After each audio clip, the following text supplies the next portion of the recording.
I've been working since I was 15. The longest period I've gone without working was the June I graduated college until the day I started my first corporate job in November, which, as a Capricorn, was excruciating. I got my dream job at a big ad agency, but because I didn't really get my confidence until I started, I decided during the first month in to pursue my secret passion of acting, in conjunction with said job. I pursued both in my hometown of Chicago for 4 years until my job asked me to relocate to New York City, which I was so excited about because this would really allow me to pursue acting, writing, and my ad agency job. But the creative stuff took a back seat as I mostly pursued being single in the city until 3 years later when I was relocated again to Los Angeles to really pursue acting, writing, and my ad agency job. While living in LA, I constantly doubted whether keeping my corporate job while pursuing my creative pursuits was the right thing. Sometimes I felt like a fraud.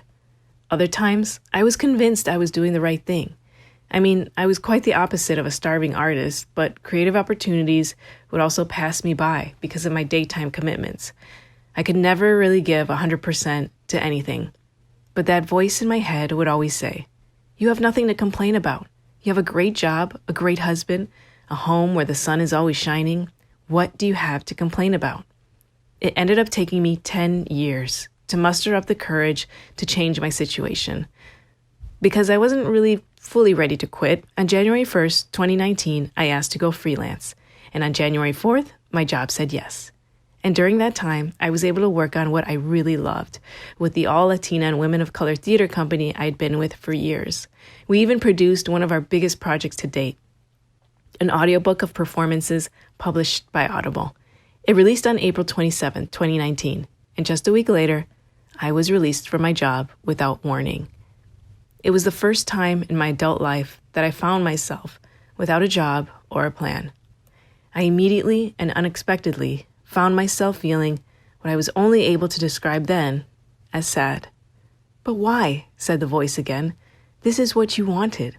You want to act? Go act now. You want to write? Write." But I no longer had the desire to do either. I no longer had the desire to do much of anything.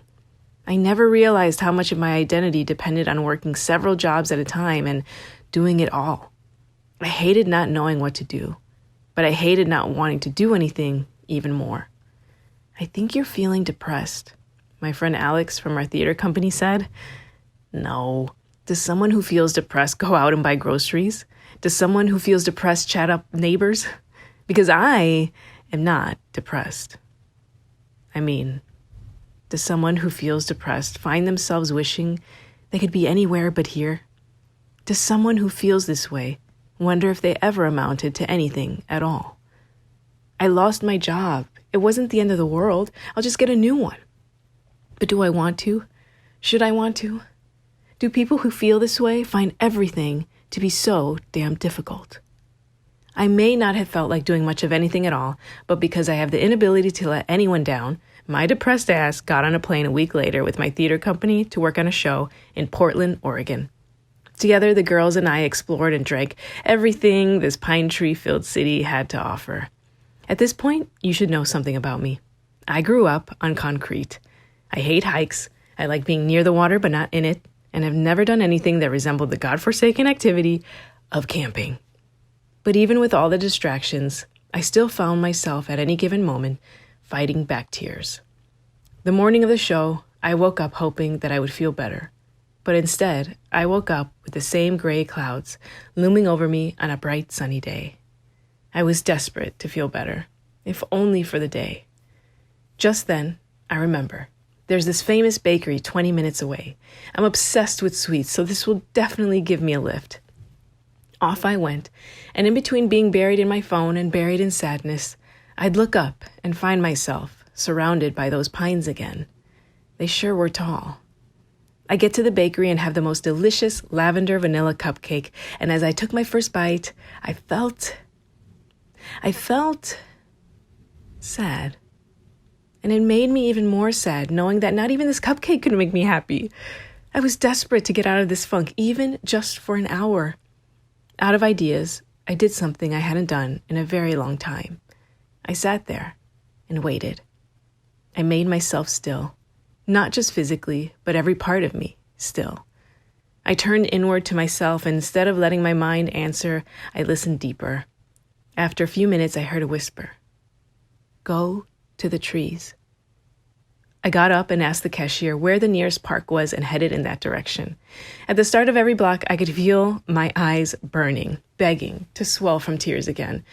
But I hate crying in public, so I told myself to wait until I got to the forest. It'll probably be more beautiful that way. Cry, but make it art. Every block, I gave myself the same pep talk over and over again, until finally, I reach a hill, and I see the most beautiful pines and lake in between them, glistening in the sun. I take off my shoes and just stand there, letting the crisp grass feel my feet, and allowed myself to get hypnotized by the ripples in the water. A few moments pass. I don't cry. I stand there and begin to let everything go. My thoughts, my feelings, my doubts, responsibilities, everything I've been clinging on to. I think about nothing but gratitude for this moment, and I breathe. It feels like I'm barely even there, yet firmly planted on the earth beneath me. What felt like minutes ended up being an hour, and I didn't feel quite done. I turn inward again and ask myself, is it time to go? The voice whispers, no, just wait. I turned to my right, and next to me the whole time was the tallest pine I had ever seen. Touch it, said the voice. I lean over with my right hand and feel the bark beneath it, slightly soft but strong all the same. My gaze follows my hand, and as I slowly look up, I see tears falling from the tree, shimmering in the sun's light.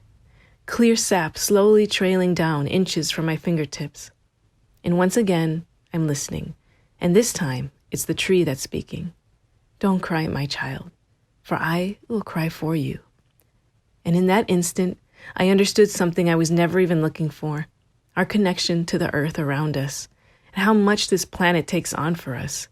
I think we are not worthy of these trees. We have to do better. There's so much out there, so much bigger than us. I know trees may not cure whatever it is you're going through, but it was a reminder that we are one with the earth and have gone so far out of our way to forget this.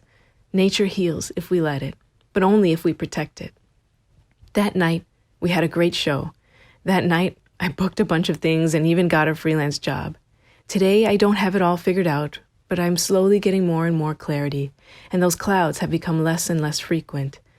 But most importantly, I'm reminded by that tree that whenever life feels like it's too much or too scary, remember, that noise is artificial, and the real sounds to pay attention to are the ones that barely make any noise at all.